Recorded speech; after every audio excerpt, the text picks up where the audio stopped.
And now, because the broadcast is about to wrap up, it's time to dish out the penalty box.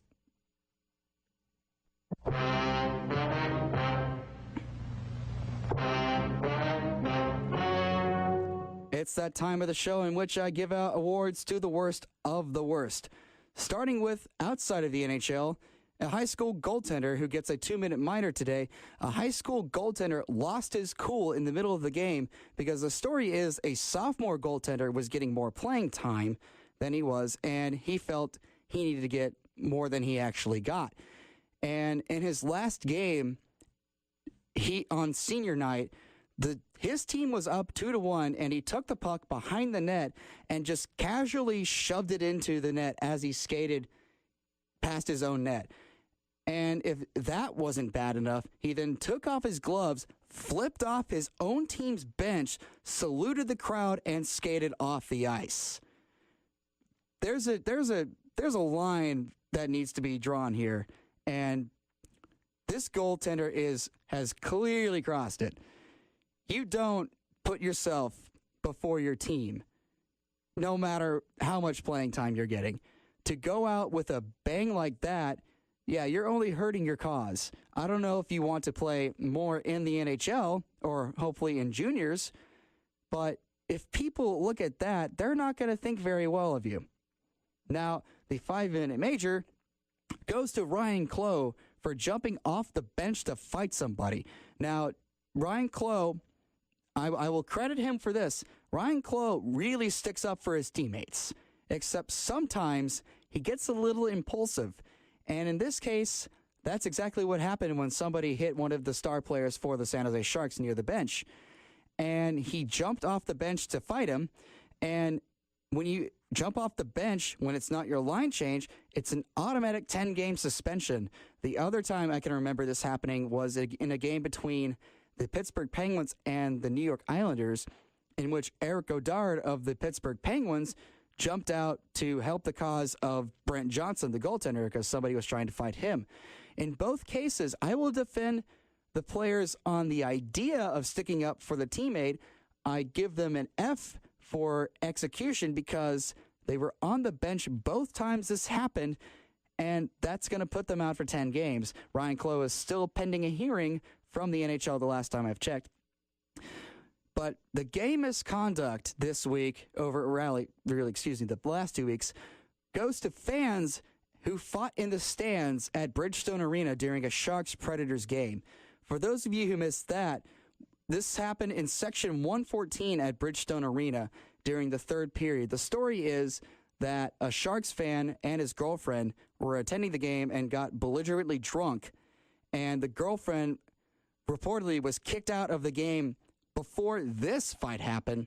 And so this Sharks fan did not calm down, even though his girlfriend was already kicked out of the game. And in the middle of the third period, apparently he just had enough, or he said enough vulgarities that some other Predators fan just called him out.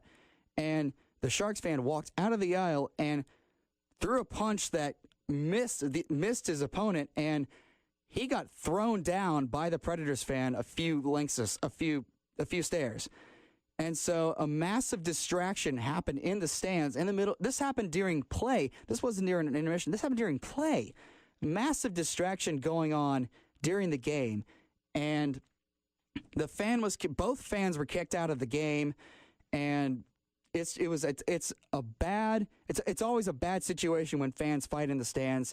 It doesn't make Sharks fan look good. I know it's only one fan. He's not entirely representative of the entire Sharks fan base, but it only takes one bad apple to spoil it for everybody else. And the same thing goes for the Predators.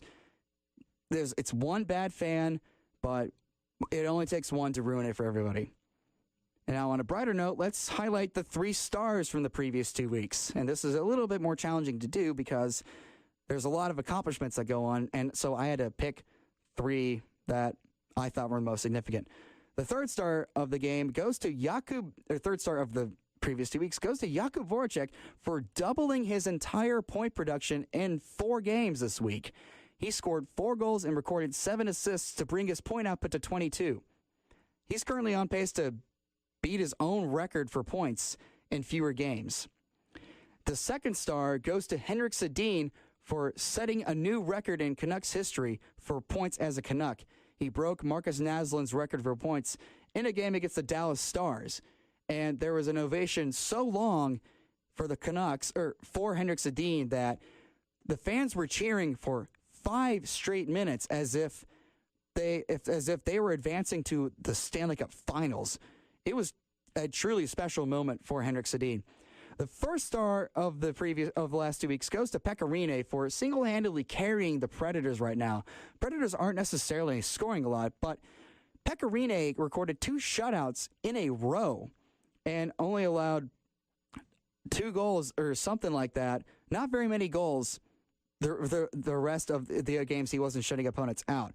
Now, an honorable mention, I really wanted to give them a star. An honorable mention goes to the 6 fans who showed up at the Calgary Flames Dallas Stars game dressed as the evolution of Jaromir Jagr. There was a fan dressed as Jaromir Jagr from Pittsburgh, Jaromir Jagr from Washington, Jaromir Jagr from New York, Jaromir Jagr from Philadelphia, Jaromir Jagr from Czechoslovakia, and Jaromir Jagr from Dallas. And, of course, Jagr did see this, and they cut to a shot of him smiling at the fans, and I have to give them major props for creativity. That was one of the coolest things ever, and the Dallas Stars fans got a kick out of it. Flames fans got a kick out of it. One of the coolest things I've seen fans do. That's all the time I have for this week. Coming up at 1 o'clock is Fade to Sound with DJ Nico. I'm Graham Jenkins. You are listening to KXSC 1560 AM radio, run by students of the University of Southern California. Thank you all for tuning in this afternoon. I will be back next week. Enjoy the rest of your afternoon and have a wonderful Monday.